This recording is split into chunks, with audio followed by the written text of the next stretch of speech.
What's up, guys? We're here to take a look at the update coming up and the new Python Revolvers in the game. So this is it. We've got our iron sights here, still shaky as always. And it's a pretty good looking gun. Grabbing it out, you do a little twirl, which is nice. And it kind of sounds ridiculous. I'm not sure if that's the final sounds we're going to have. A lot of times they put in a gun with temporary sounds and then they fine-tune them out where they sound just really great. But it sounds ridiculous. It also doesn't really have a whole lot of kick. Just kidding. It will skyrocket you to the top. But if you aim down the sights, it's not too bad. Everyone knows I'm not the best person at controlling my recoil. But it's got a cool little reload animation as a revolver anyways. So, there you go. This is a awesome gun. We'll wait to see it and get the stats on it once it's actually officially released. As it comes to planters, there's now different stages of seedlings, and they continue to kind of grow right in front of your face. So you saw that there. So you can actually go ahead and plant, and as you plant them, they'll leave a little marker showing what you're planting. So that's kind of neat. And you can see these guys are in new growth stage. There's also things called plant clones now that are being added in, and I think once you harvest it, there's a chance of getting a clone that you can replant, maybe, and it starts a different phase. I'm not entirely sure where they're going with that, so we'll have to see. But they're working on progress with this. You can definitely kind of see as it goes, and farming is starting to slowly get there to become a legitimate thing, and I'm sure once they add it, we'll get more plants to plant. Now, when it comes to the Python, you cannot add on muzzle attachments whatsoever, okay? Anything that goes in the under definitely does fit on. A flashlight is huge attached on there. Then we've got the laser sight, which still looks pretty big on there as well. And then we've got, of course, you can put on the hollow. Hollow looks beyond awkward. I don't know why anyone would want to do that. It is just weird. And, of course, the 4x can go on it. The 4x doesn't look as awkward, strangely. But, it's, I mean, what are you going to do with that? It's just not really going to be a thing. Now, when it comes to these plant clones, you can actually plant them. So, if I take it, I can stick it right here and it turns into a plant. So, not entirely sure what's going to be going on with that. Again, we'll have to see. Now, the reason I have all these other guns here is they've been working on how the player holds a weapon and how it looks. So with the AK, everything looks pretty standard, but once you pull it up here, you can see your hand is really gripping it. Now, I feel like the hand on the right is huge, especially since my character is a woman. That's a little bit weird. I mean, not saying women can't have huge hands, but the women models don't look like they have huge hands in this game. So it looks a little big, but you can see the change. It's subtle, but it's very noticeable as well. That doesn't even make sense. You can see here, the view model is a little bit weird. I'm not sure what's with that curled fingers going on, but, you know, they're still working on them all. I feel like the fist is much larger, holding out the sap.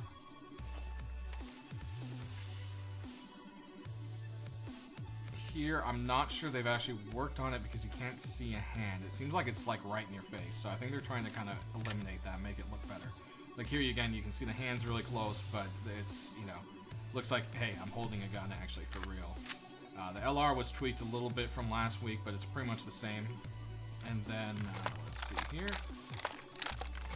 We'll toss in Balti, the M2, and SMG. Balti, again, hand looks a little bit weird. I also feel like the bolt itself is huge. The pullback on the bolt, at least. So I'm not sure. And then the M2, you can see you kind of actually hold it a little lower in your hands in general, and then it's still kind of up in your face. So I'm not sure if this one's finished yet. They were doing work on it if you look in the notes. And the SMG, as you can see, is pretty much a little bit fine-tuned from what it looked like before. It looks like the slide might actually hit you in the hand, so that's a little bit odd. But they're definitely working on getting these all looking fancy for us. Now, we do have another thing, a couple things that are being worked on. In these animations, there's also mentions of gestures. Does that mean we'll be getting gestures in-game? I'm not entirely sure, because a gesture could be literally just pulling a gun out. I mean, that's a gesture. So, you know, it's an animation, a gesture, yeah, you know, you can kind of hit and miss. I think they are finally working on putting gestures into the game. We'll have to see. That's not something that can be previewed, unfortunately, as of right now. The other thing they'll be adding or working on, or have been working on, is, of course, optimizations up the wazoo. Optimize as much as they can. They hear us, they know that's something that needs to be done, and they're working on it. So that's all kind of behind the scenes. You want to see that, you can look at the official patch notes, and I'm sure the dev blog will go into detail. If it is something big, we'll go ahead and discuss that. The other thing is the AI system is being worked on by Gary to make animals a lot better. We're seeing a lot of commits with that, and a lot of work is being done on it. So that's in preparatory of just getting a new AI system in here. Hopefully once that's done, we can see a lot more PvE elements. Rad animals hopefully come back. I love the idea of mutated creatures instead of zombies. So that the mutant Sasquatch that they showed, rad pigs, you know, blah, blah, blah. That kind of stuff. So definitely excited there. Looks like it hasn't been a final decision yet on our lovely purple crates. Some people have suggested on Reddit that they're actually a corpse that you loot clothing or weapons off of. I thought that was a really cool idea. And they posted pictures of the corpse concept that the Rust devs had already made. And, you know, it's a pretty cool idea. I like that. So, props out to Reddit. And lastly, the one thing that is very curious is there's talks of Overgrowth. Now, a lot of people are going to say, oh, it's dungeon art. Well, it's not being merged to the dungeon art branch, where all dungeon art gets merged to.